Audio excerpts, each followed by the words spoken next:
ஆடுறியா? ஸ்ட்ரைட்டா நான் தான் கேப்டன்னா எப்படி? எங்க அப்பா இந்த டீம் ஆரம்பிச்ச காலத்துல இருந்து ஆடிட்டு இருக்காரு. அப்போ அவர் கேப்டன், இப்ப நான் தான் கேப்டன். அவர் மட்டும் இல்ல, இந்த டீமுக்கு எல்லாருமே கஷ்டப்பட்டு இருக்காங்க. ஆனா உங்க அப்பா தான் யாருக்கும் பேர் போக விடல.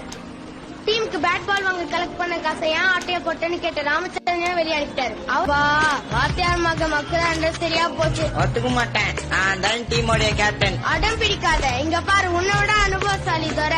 அவரு கொஞ்ச நாள் கேப்டனா இருக்கட்டும். முடியாது, நான் தான் டீமோடைய கேப்டன். ஆல்ரவுண்டர் ராஸ்தா இருக்காரு, உன்னை விட திறமசாலி. அவரையே கேப்டன் ஆக்கி. எங்க அப்பா கேப்டன், இப்ப நான் தான் கேப்டன்.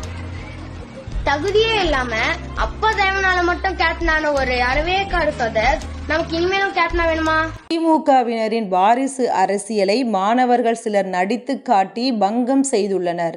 பொதுவாகவே திமுகவினரின் குடும்பத்தவர்கள் மட்டும்தான் அந்த கட்சிக்கு தலைவராகவும் உயர் பதவிகளால் அமைச்சர்களாகவும் முடியும். இந்த கட்சிக்குள் அனுபவசாலிகள், திறமைசாலிகள், தகுதி உள்ளவர்கள் என்று எந்தவிதமான தகுதிகளும் தேவையில்லை. அவர்கள் திமுகவின் வாரிசுகளாக இருந்தால் மட்டுமே போதும்.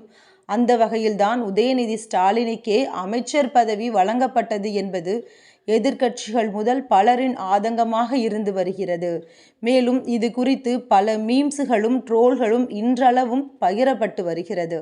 அந்த வகையில் பள்ளி மாணவர்கள் சிலர் கிரிக்கெட் டீம் கேப்டன் என்கின்ற கான்செப்டை எடுத்து திமுகவின் மொத்த வாரிசு அரசியலையும் பங்கமாய் கலாய்த்ததோடு பொதுமக்களே இனியாவது யோசியுங்கள் என்ற மெசேஜையும் சேர்த்து பகிர்ந்துள்ளனர். இந்த வீடியோதான் தற்போது ட்விட்டரில் பலவிதமாக பகிரப்பட்டு வருகிறது. யார் கேள்வி கேட்டாலும் இந்த வாரிசு அரசியல் என்பது முடிவு பெறாது என்பதுதான் பொதுமக்களின் கருத்தாக உள்ளது.